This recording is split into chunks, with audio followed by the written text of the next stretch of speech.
हे परमपिता, आपकी असहाय बालिका, उस पर दया करो। दर्द बस इतना काफी है। अगर हम रो सके तो बस प्रार्थना पूर्ण हो जाती है। आंसू पर ही प्रारंभ है और आंसू पर ही अंत।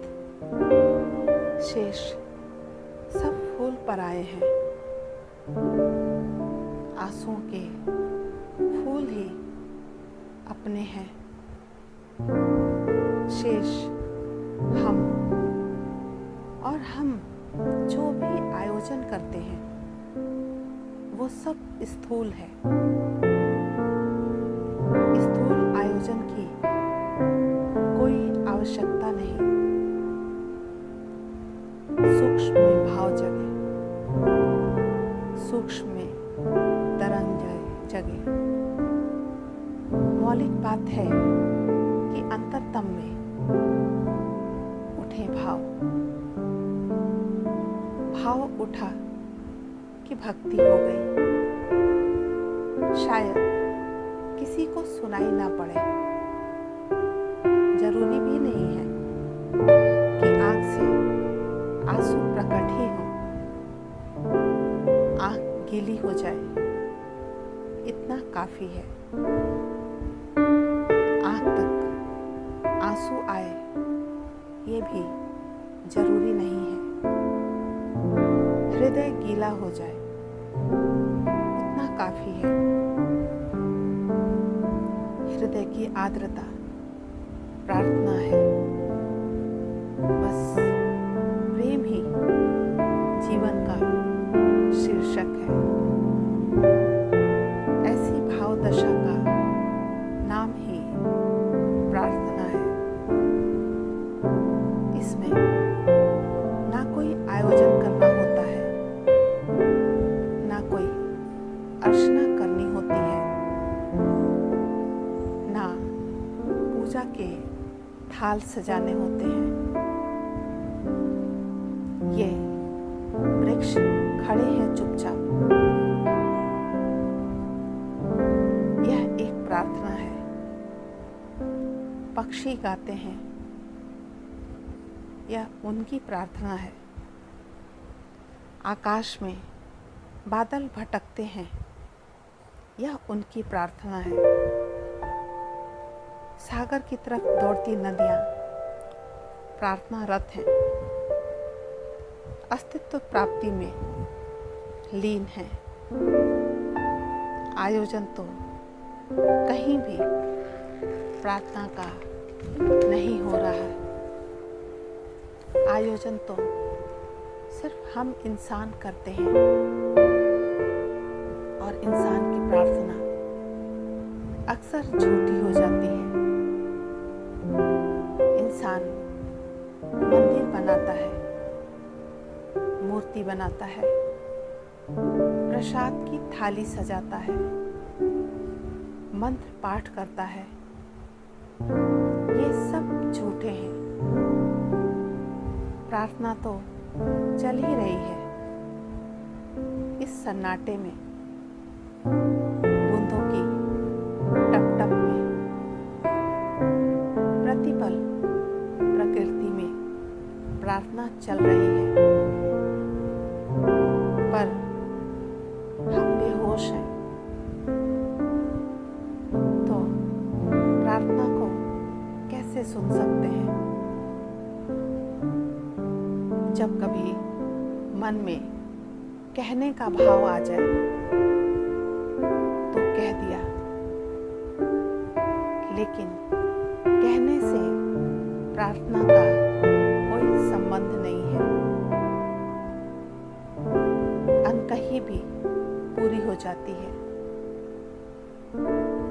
प्रार्थना तो एक मस्ती है, एक जुनून है।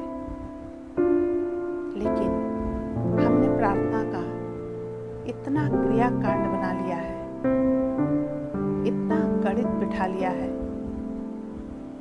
कितने माला फेर लिए, कितने नाम जप लिए। प्रार्थना का संबंध कुशलता से नहीं है, प्रार्थना का संबंध निर्दोषता से है। क्योंकि कुशल तो चालबाज है,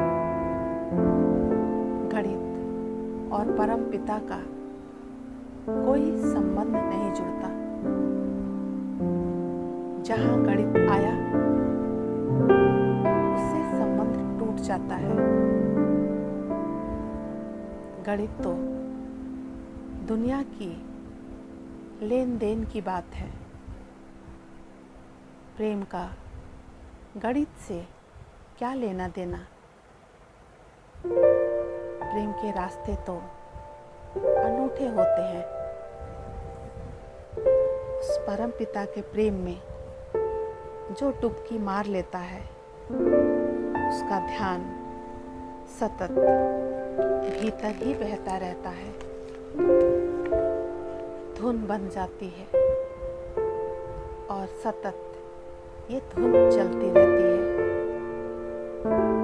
जैसे पनिहारिन सिर पर गागर लेकर चलती है तो हाथ का सहारा भी नहीं देती।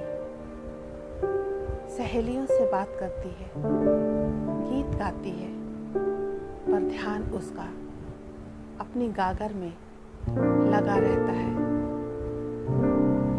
जैसे माँ सोती है तो आकाश में बादल गरजते रहे, बिजली कड़कती रहे, उसे सुनाई नहीं देता। लेकिन उसका बच्चा जरा कुनमुना दे तो उसे सुनाई पड़ जाता है। कैसे? ध्यान जुड़ा है। ध्यान का पतला सा धागा बच्चे के साथ जुड़ा है। गिनती का धागा बड़ा सूक्ष्म है।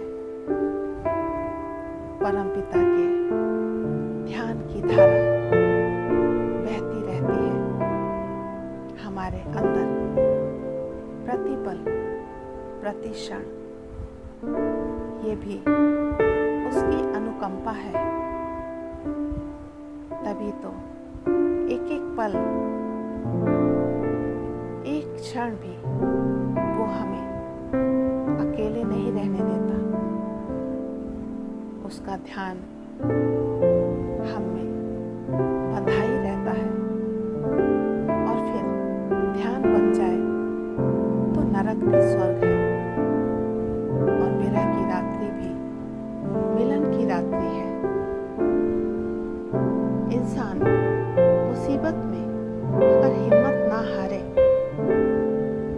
तो यही मुसीबत का वो क्षण जब हम परम पिता से अपने संबंध को पूर्ण रूप से जोड़ पाते हैं। लेकिन मुसीबत के क्षणों में हम परम पिता से संबंध जोड़ नहीं पाते। हृदय उसके साथ धड़क नहीं पाता और हम दूर दूर पड़ जाते हैं। जब परम पिता की याद झिझोड़ने लगे, जैसे कोई घायल पक्षी फड़फड़ाने लगे अपने पंखों को, उड़ने को आतुर हो जाए पिंजरे के बाहर,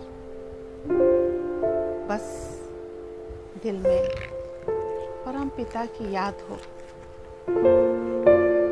जहाँ बैठ जाए बस वहीं परम पिता का सिंहासन। गाओ, गुनगुनाओ, रो, तुम्हारी प्यास से गीला मन रूपी आंचल हो। हमारे आंसुओं की अंजलि हमारे आंचल में हो, बस इतना पर्याप्त है। सारी पूजा, सारी अर्चना, सारा ध्यान सद गया। फिर ना हो मन हो शास्त्र तो भी चलेगा, कोई आरती नहीं सजानी, बस हृदय का दिया जल जाए। हमारा सारा अस्तित्व प्रार्थना कर रहा है, बस जरा मन की आंखों से देखना है। पहाड़ प्रार्थना में लीन है, आकाश प्रार्थना से भरा है, सागर प्रार्थना की गुंजार कर रहे हैं। फूलों से उठती सुवास या कोयल की कुहू कुहू, ये सभी परम पिता के चरणों में समर्पित होकर ध्यान में लीन है।